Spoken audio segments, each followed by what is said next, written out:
Indo-British Advanced Pain Clinic, Noppimayam Surgery Duram. For appointments 9155515563.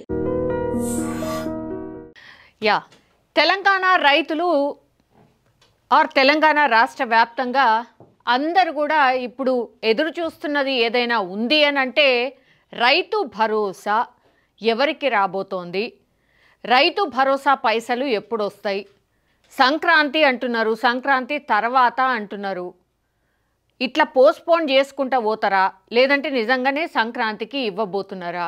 ఎందుకంటే సంక్రాంతి తర్వాతనే స్థానిక సంస్థల ఎన్నికలు ఉంటాయని చెప్తున్నారు కాబట్టి ఖచ్చితంగా ఏదో ఒక డిసిషన్ అవుతుంది. సంక్రాంతి తర్వాతనే ఇస్తామని మంత్రులు అందరూ మాట్లాడుతున్నారు. ఏ మంత్రిని అడిగినా కూడా అదే చెప్తున్నారు. ముఖ్యమంత్రితో సహా అందరు కూడా అదే చెప్తున్నారు. సంక్రాంతి తర్వాత మేమైతే రైతు భరోసా ఇవ్వబోతున్నాం. కానీ ఇప్పుడు చర్చ ఏంటంటే రైతు భరోసా ఇద్దామనుకుంటున్నారు. సరే, రైతు భరోసా ఎవరికి వస్తుంది మరి? గతంలో అంటే రైతు బంధు అన్ని రాళ్లకు రప్పలకు ఇట్లా ఏదేదో వాటికి ఇచ్చిర్రు, అసలు అనవసరమైన ఖర్చు పెట్టిర్రు. అదంతా కూడా ఒక 21,000 కోట్ల రూపాయలు దండుగా అయిపోయింది అన్నారు. చాలా బాగుంది. నిజంగానే ఎవరికైతే అవసరం ఉంటుందో వాళ్ళకే ఇవ్వాలి రైతు భరోసా. అదే అందరు కూడా గతంలో కూడా అదే మాట్లాడినరు. అసలు ఎందుకు పైసలు ఉన్నోళ్ళకి ఎందుకు, 100 ఎకరాలు ఉన్నోళ్ళు ఎందుకు అని మాట్లాడినరు. కరెక్టే, అది అందరూ ఒప్పుకున్నారు. నిజంగా చిన్న రైతులు ఎవరైతే 5 నుంచి 10 ఎకరాల లోపు వాళ్ళు ఎవరైతే ఉంటారో రైతులు వాళ్ళకి ఇవ్వాలి, వాళ్ళని ఆదుకోవాలి. నిజంగా పెట్టుబడి వాళ్ళకే అవసరమవుతుంది, వాళ్ళే పంటలు పండిస్తారు. ఈ చర్చ పెద్ద ఎత్తున నడిచింది. అయితే రైతు బంధు రైతు భరోసా, రైతు బంధు ఏమో అందరికి ఇచ్చిండ్రు. అంటే రైతు అనేటోళ్ళు ఎవరైతే ఉన్నారో వాళ్ళందరికి ఇచ్చుకుంటా పోయింది అప్పుడు బీఆర్ఎస్ సర్కార్. ఇప్పుడేమో రైతు భరోసా ఎవరైతే రైతులు నిజంగా పంటలు పండిస్తున్నారో వాళ్ళకే ఇస్తామని కాంగ్రెస్ సర్కార్ చెప్పింది. అందుకే ఒక సీరియస్ కసరత్తు అయితే చేస్తుంది. మరి కసరత్తులో భాగంగా నిన్న మంత్రివర్గ ఉపసంఘం కూడా దీని మీద వేసిర్రు. భట్టి విక్రమార్క ఆధ్వర్యంలో నిన్న కొన్ని గంటల పాటు మంత్రులందరూ, ఈ ఉపసంఘంలో ఉన్నటువంటి మంత్రులందరూ ఒక చర్చనైతే జరిపిండ్రు. చర్చలు జరిపిన తర్వాత చాలా క్వశ్చన్స్ అయితే రైజ్ అయినాయి. అవేంటో ఒక్కసారి చూసే ప్రయత్నం చేద్దాం. కొండలు గుట్టలు రాళ్ళు రప్పలున్న భూములను వదిలేసి సాగు చేస్తున్న భూములకే రైతు భరోసా ఇద్దామా? ఆదాయ పన్ను చెల్లింపుదారుల్లో ఏ వర్గాలను మినహాయించాలి? ఎవరికి ఇవ్వాలి? సింగరేణి ఉద్యోగులకు 4వ తరగతి ఉద్యోగులకు ఇవ్వొచ్చా? ఇవ్వకపోతే ఎలాంటి పరిణామాలు ఎదురవుతాయి? ఇట్లా పలు అంశాల మీద అయితే ఉప ముఖ్యమంత్రి భట్టి విక్రమార్క నేతృత్వంలోని మంత్రివర్గ ఉపసంఘం సుదీర్ఘంగా చర్చించింది. నిన్న సమావేశంలో తొలుత రాష్ట్ర వ్యవసాయ శాఖ అధికారులు పవర్ పాయింట్ ప్రజెంటేషన్ కూడా ఇచ్చిండ్రు. అనంతరం ఉపసంఘం పలు అంశాలపై చర్చల్ని ప్రారంభించింది. గతంలో ఉమ్మడి జిల్లాల వారీగా నిర్వహించిన సదస్సుల్లో వ్యక్తమైన అభిప్రాయాలు కావచ్చు, అధికారులు తయారు చేసిన నివేదికలపై చర్చించారు. రైతు భరోసా స్కీమ్ ఏదైతే ఉందో ఇప్పుడు నేను చదివిన వాటిపైనే ఆధారపడి వీటి ఆధారంగానే రైతు భరోసా రాబోతోంది. సో ఇవన్నీ కూడా వెరీ వెరీ ఇంపార్టెంట్ క్వశ్చన్స్. ఇవి అధికారులే కాదు, ఉపసంఘం కూడా కూర్చొని చాలాసేపు చర్చించింది ఇదే. రకరకాల అభిప్రాయాలు తీసుకున్నారు. మంత్రులు పోయినప్పుడు చాలామంది అభిప్రాయాలు తీసుకున్నారు. వ్యవసాయ అధికారులు అండ్ వ్యవసాయకి సంబంధించిన మేధావుల దగ్గర నుంచి కూడా చాలా మట్టుకి అభిప్రాయాలను తీసుకున్నారు. వాటన్నిటినీ క్రోడీకరించిన తర్వాత అధికారులు ఒక పవర్ పాయింట్ ప్రజెంటేషన్ ప్రిపేర్ చేసిర్రు. మంత్రివర్గ ఉపసంఘం ముందు ఇవన్నీ కూడా ప్రజెంటేషన్ ఇచ్చిండ్రు అధికారులు. సో కూర్చొని వీటి మీదనే నిన్న ఉపసంఘం అయితే పూర్తిగా చర్చించిన పరిస్థితి. ఉపసంఘం చేపట్టినటువంటి క్షేత్రస్థాయి పర్యటనలో ఆదాయ పన్ను చెల్లింపుదారులకు రైతు భరోసా ఇవ్వొద్దనే అభిప్రాయాలు వ్యక్తమైన విషయం ప్రస్తావనకు వచ్చింది. అయితే ఐటీ చెల్లించే సింగరేణి ఉద్యోగులు ఉమ్మడి ఆదిలాబాద్, కరీంనగర్, ఖమ్మం జిల్లాల్లో సుమారు 4 లక్షల మంది ఉన్నారు. వీరందరికీ ఇవ్వకపోతే ఇబ్బంది అవుతుందనే అభిప్రాయం వ్యక్తమైనట్టు సమాచారం. సరే అనుకుందాం, ఆదాయ పన్ను చెల్లింపుదారులకు రైతు భరోసా ఇవ్వొద్దు అని. ఆదాయ పన్ను చెల్లింపుదారులు అంటే ఇప్పుడు మినిమం అయిపోయింది. చాలా మటుకి ఈ చెల్లింపుదారులు ఎవరైతే ఆదాయ పన్నుకి సంబంధించిన చెల్లింపు ఎవరైతే చేస్తారో వాళ్ళు కూడా అంటే మినిమం 25,000 దగ్గర నుంచి స్టార్ట్ అయితే శాలరీ వాళ్ళందరూ కూడా ఆదాయ పన్నుకి సంబంధించిన దాంట్లోకే వస్తారు. వాళ్ళు పాపం వాళ్ళు నిజంగా పంటలు పండిస్తారు, అంటే వాళ్ళ అమ్మా నాన్నలు కావచ్చు, వాళ్ళు పంటలు పండిస్తూ ఉన్నారు. ఇప్పుడు కొడుకు ఆదాయ పన్ను కడుతుంది అనుకోండి, వాళ్ళకి రైతు భరోసా రాదుగా. మరి అట్లా తీసేస్తుంటూ పోతుంటే ఇప్పుడు 4వ తరగతి ఉద్యోగులు ఉంటారు, వాళ్ళు చిన్న జీతగాళ్ళు, సో వాళ్ళు కూడా ఆదాయ పన్ను చెల్లిస్తూ ఉంటారు. ఇట్లా అన్ని కలుపుకుంటే ఎక్కువ మంది ఎక్కడున్నారు? సింగరేణి ఉద్యోగులు, అది ఆదిలాబాద్, కరీంనగర్, ఖమ్మం జిల్లాలో చాలా ఎక్కువ మందికి ఉన్నారు. 4 లక్షల మంది అంటే మాటలు కాదు. 4 లక్షల మంది ఇట్లా అంటే సింగరేణి కావచ్చు, లేదంటే 4వ తరగతి ఉద్యోగులకు సంబంధించిన విధులు నిర్వహిస్తున్న వాళ్ళే చాలా ఎక్కువగా ఉన్నారు. సో 4 లక్షల మంది రైతులు ఉన్నారు. వీరందరికీ ఇవ్వకపోతే ఇబ్బంది అవుతుంది, డెఫినెట్లీ అవుతుంది. వాళ్ళందరికీ ఇవ్వకపోతే ఇబ్బంది ఎందుకు రాదు? 4 లక్షల మంది రైతులు అని అంటే మరి వాళ్ళు ఎన్ని లక్షల ఎకరాల పంటలు పండిస్తూ ఉంటారు? వాళ్ళని ఒక రకంగా మీరు నిరుత్సాహపరిచినట్టే. సో ఇంకోసారి మీరు ఆలోచించాల్సిందే దీని గురించి. కేంద్ర ప్రభుత్వం అమలు చేస్తున్న పీఎం కిసాన్ పథకం మార్గదర్శకాలు కూడా ఉపసంఘం భేటీలో చర్చకు వచ్చాయి. ప్రజాప్రతినిధులు, ప్రభుత్వ ఉద్యోగులు, పింఛన్దారులు 5 ఏళ్లలో 3 సార్లు లేదా వరుసగా 2 ఏళ్లు ఐటీ చెల్లించిన వారు, వైద్యులు, ఇంజనీర్లు, న్యాయవాదులు, సీఏలు, ఆర్కిటెక్టులు వంటి వృత్తి నిపుణులకు పీఎం కిసాన్ పథకాన్ని వర్తింపచేయడం లేదు. అయితే దీన్ని రాష్ట్రంలో పూర్తిగా అనుసరించలేమని, కొన్ని వర్గాలను మినహాయించి మిగిలిన వర్గాలకు రైతు భరోసా ఇవ్వాలని మంత్రివర్గ ఉపసంఘం సభ్యులు దాదాపు ఏకాభిప్రాయానికి వచ్చినట్టు సమాచారం. అందులో తప్పనిసరిగా సింగరేణి ఉద్యోగులు, 4వ తరగతి ఉద్యోగులు ఉండేలా చూడాలని భావించారు. సో ఇవన్నీ కూడా నేను ఇంతకుముందు చెప్పినట్టుగా ఎవరైతే ప్రభుత్వ ఉద్యోగులు ఉంటారో వాళ్ళందరికీ మంచి జీతాలు వస్తాయిగా. వాళ్ళు పింఛన్దారులకు వాళ్ళకి ఎంత వస్తుంది? పింఛన్దారులు అంటే గవర్నమెంట్కి సంబంధించిన పెన్షన్ తీసుకునే వాళ్ళ, లేదంటే గవర్నమెంట్ ఏదైతే ఇప్పుడు 4,016 రూపాయల పెన్షన్ ఇస్తుందో వాళ్ళ, ఎవరు పెన్షన్దారులు అంటే?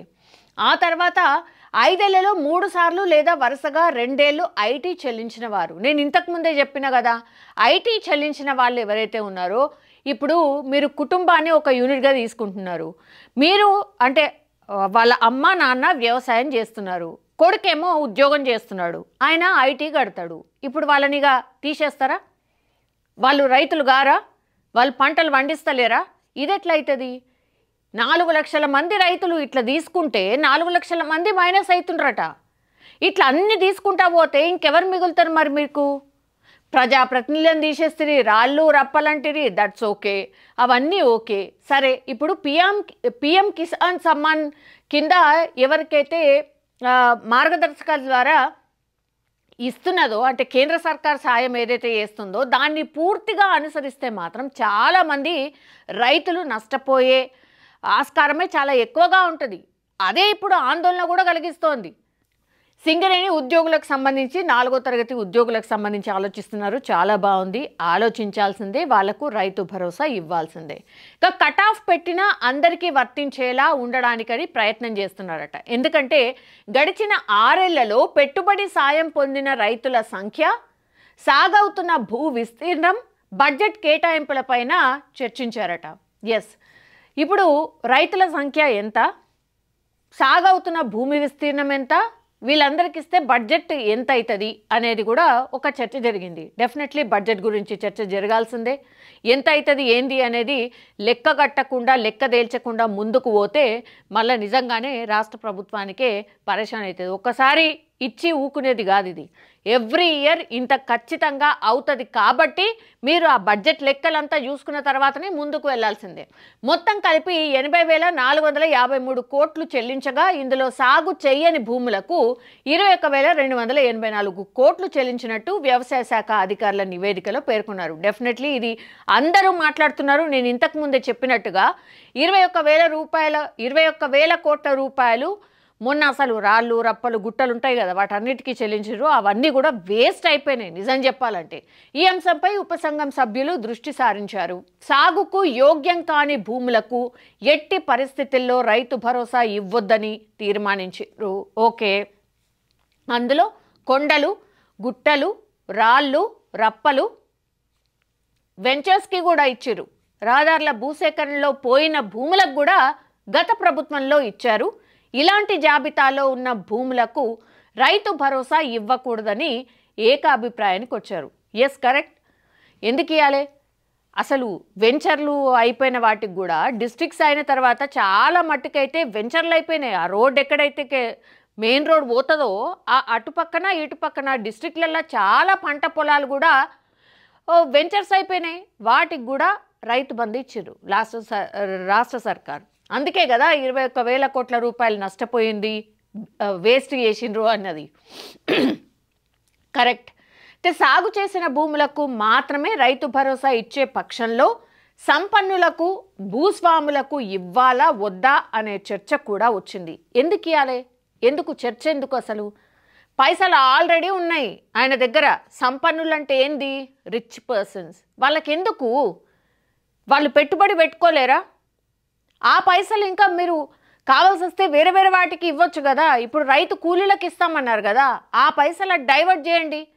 రిచ్ పీపుల్కి అసలు ఎందుకు ఇవ్వాలంటే 100-50 ఎకరాలు ఉన్న వాళ్ళకి అసలు ఎందుకు రైతు భరోసా? ఎందుకు? దేనికోసం? అసలు అవసరమే లేదు. అసలు ఈ ఆలోచన కూడా చేయొద్దు. సంపన్నులకు, భూస్వాములకు, ఎగ్జాక్ట్లీ రిచ్ పర్సన్స్ ఎవరైతే ఉంటారో వాళ్ళు, అండ్ తర్వాత భూస్వాములు అంటే వేల ఎకరాలు ఉంటాయి, లేకపోతే 100 ఎకరాలు ఉంటాయి మినిమం, వాళ్ళకి ఎందుకు ఇవ్వాలి? ఇవ్వాలా వద్దా అని ఆలోచన చేసేటట్టు. అసలు ఆలోచనే తప్పది. ఇవ్వాల్సిన అవసరమే లేదు నిజం చెప్పాలంటే. అయితే 10 ఎకరాల్లో భూములున్న వారి సంగతి ఏంటి? కట్ ఆఫ్ పెట్టాలా? కట్ ఆఫ్ పెడితే ఎన్ని ఎకరాలకు? తదితర అంశాలపై చర్చించారు. 10 ఎకరాల వరకు కట్ ఆఫ్ పెడితే 12 ఎకరాలున్న రైతులకు 10 ఎకరాలకు రైతు భరోసా ఇచ్చి మిగిలిన 2 ఎకరాలకు మినహాయించాలనే ప్రతిపాదన వచ్చింది. ఇది కొంతవరకు బెటరే.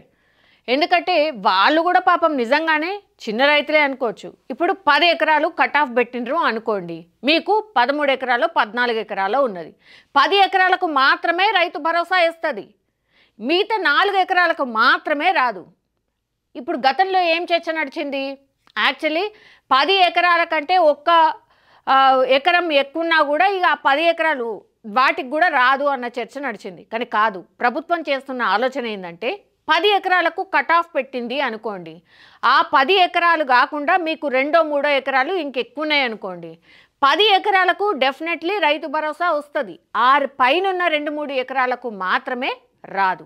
సో ఇట్లా ఈ ఆలోచన చేస్తారు. ఇది యాక్చువల్లీ మంచిదే నిజం చెప్పాలంటే. ఈ ప్రతిపాదనే కరెక్ట్. రైతులు కూడా కొంత హ్యాపీగానే ఉంటారు. ఇక విధి విధానాల ఖరారు తర్వాతే బడ్జెట్ లెక్కలు.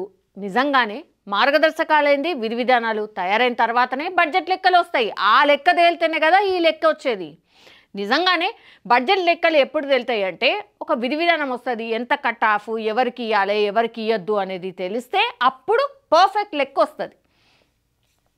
వ్యవసాయ శాఖ అధికారులు స్లాబుల వారీగా రూపొందించిన నివేదికపై ప్రజెంటేషన్ ఇచ్చారు. 5, 6, 7.5, 10 ఎకరాల వారీగా కట్ ఆఫ్ నిర్ణయించి ఒక్కోదానికి ఎంత బడ్జెట్ అవుతుంది అనే గణాంకాలు వెల్లడించారు. గత ప్రభుత్వ హయాంలో సుమారు 70 లక్షల మంది రైతులకు రైతు బంధు ఇచ్చారు. ఇందులో 20 లక్షల మందిని తొలగిస్తే ఎలా ఉంటుంది అంటే 70 లక్షల మంది గతంలో ఇచ్చిన రైతులకు, అందులో 20 లక్షలు పోతే ఏమవుతుంది? 50 లక్షలే మిగిలి ఉంటుంది. సో ఎంత బడ్జెట్ తగ్గుతుంది అన్న వివరాలను వ్యవసాయ శాఖ అధికారులు ఉపసంఘం ముందు తెలియజేశారు. దీనిపై రాష్ట్ర మంత్రివర్గ సమావేశంలో చర్చించి తుది నిర్ణయం తీసుకుందామని మంత్రివర్గ ఉపసంఘం భావించింది. విధి విధానాలు పూర్తిగా ఖరారైన తర్వాతే బడ్జెట్ లెక్కలు తేలబోతున్నాయి. కాగా మంత్రివర్గ ఉపసంఘం మరికొన్నిసార్లు సమావేశం కావాలని కూడా నిర్ణయించింది. రైతులకు సంబంధించిన అంశం కావడం, ప్రతిపక్షాలు అవకాశం దొరికితే విమర్శలు గుప్పించేందుకు సిద్ధంగా ఉన్న నేపథ్యంలో ఆచితూచి నిర్ణయాలు తీసుకోవాలని చర్చించినట్టు తెలిసింది. మరిన్ని భేటీలు నిర్వహించి సమగ్రంగా చర్చించిన తర్వాతే ప్రతిపాదనలు సిఫార్సు చేయాలని ఉపసంఘం సభ్యులు నిర్ణయించారు. నాకు ఒకటి అర్థం కాని విషయం ఏంటంటే ఇంకెన్నిసార్లు సమావేశం నిర్వహిస్తారు సార్? ఎందుకంటే రైతులు సంక్రాంతి సంక్రాంతి సంక్రాంతి అన్నారు కాబట్టి సంక్రాంతి కోసం నిజంగా 1000 కళ్ళతో ఎదురు చూస్తున్నారు ఎవరికి వస్తాయి ఏంది అనేది. మొన్న రుణమాఫీలో కూడా ఎట్లయితే జరిగిందో సేమ్ అట్లా కాకుండా నిజంగా చూసుకోండి. నిజంగా మార్గదర్శకాలు ఖచ్చితంగా ఏవైతే రూపొందించారో వాటిని స్పష్టంగా చెప్పండి. ఒక అవగాహన కల్పించండి, ఎవరికి ఇవ్వలేదు ఎవరికి ఇచ్చిండ్రు అని. టెక్నికల్ ప్రాబ్లమ్సా, ఇంకే ఇష్యూ అవి చెప్తే వినే పరిస్థితుల్లో నిజంగా రైతులు లేరు. ఎందుకంటే వాళ్ళు మొన్ననే యాక్చువల్లీ ఎదురు చూసిండ్రు. ఒకటి ఆల్రెడీ ల్యాప్స్ అయిపోయింది. మీరు సంవత్సరం అయింది, మీరు ఇచ్చింది ఒకటేసారి, 2 సార్లు ఇవ్వాలి, ఒకేసారి ఇచ్చిండ్రు. రైతులైతే ఎదురు చూస్తున్నారు. ఇంకా లెక్కదేలాలే, వాళ్ళందరినీ తీసేయాలన్నారు కాబట్టి ఇప్పటి వరకు నిమ్మలంగా ఉన్నారు. మీరు ఒకవేళ లెక్క తేలకపోయినా, అందులో లెక్కల తేడా చూపెట్టినా, కట్ ఆఫ్ని కరెక్ట్గా ప్రాపర్గా చేయకపోయినా, టెక్నికల్ ఇష్యూస్ లేకుండా అన్ని ప్రాపర్గా చూసి ఇప్పుడు వ్యవసాయ అధికారులు గ్రౌండ్ లెవెల్కు వెళ్ళి ఎవరు సాగు చేస్తున్నారు ఎవరు సాగు చేయట్లేదు అని లెక్క తెలుస్తున్నారు. Correct, okay, perfect. శాటిలైట్ ద్వారా దాని ద్వారా కూడా సాగు ఎవరు చేస్తున్నారో వాళ్ళకే ఇస్తామంటున్నారు. ఇవి 2 కూడా మ్యాచ్ అయ్యేలాగా చూసుకోండి. మీరు ఈ ఇంకోసారి భేటీ అవుతారా, ఇంకా 2 సార్లు అవుతారా, 3 సార్లు అవుతారా తెలియదు. కానీ తొందరగా అంటే ఒక వారం రోజులలో మీ భేటీలన్నీ అయిపోతే సంక్రాంతి వరకు ఈ రైతు భరోసా వచ్చే అవకాశం ఉంటుంది. ఈ రైతులైతే కొంత ఇబ్బందుల్లో ఉన్నారు కాబట్టి రైతులు చాలా ఆశగా ఎదురు చూస్తున్నారు రైతు భరోసా ఎప్పుడు వస్తుందా అని. సో రైతు భరోసాకు మాత్రం ఒక క్లియర్గా మార్గదర్శకాలు ఏంది కట్ ఆఫ్, ఎంత ప్రాపర్గా లెక్కలు చెప్పబోతున్నారు, సాగు చేసే భూములకు ఖచ్చితంగా ఎంతవరకు ఇస్తున్నారు అనేది మాత్రం రైతులందరూ ఎదురు చూస్తున్న పరిస్థితి అయితే కనిపిస్తోంది. చూడాలి మరి, ఆశిద్దాం. ఈసారి డెఫినెట్లీ సంక్రాంతి లోపే ఇవన్నీ కూడా అయిపోయి సంక్రాంతికి రైతు భరోసా రైతులకు వచ్చేలాగా నిజంగా అందరూ కూడా కోరుకోవాల్సిందే.